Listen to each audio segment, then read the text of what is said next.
Rare white tiger, pinatay ang isang lalaking nahulog sa loob ng enclosure sa New Delhi Zoo. Noong Martes, nagpunta si Maghsood Khan sa New Delhi Zoo at doon niya nakita si VJ, isang napakabihirang white tiger.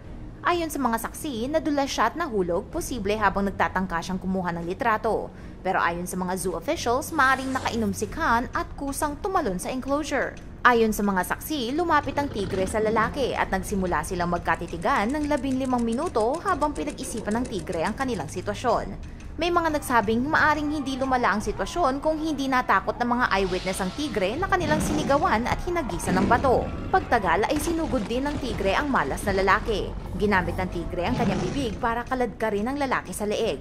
Nakakatakot ang footage ng insidente. Ayon sa mga zoo officials, may mga tranquilizer guns na may 350 talampakan ng layo mula sa tiger enclosure pero hindi na sila umabot para maligtas ang lalaki. Final verdict, mag-ingat po sa zoo at hindi natin alam kung kailan mangyayari ang ganitong aksidente.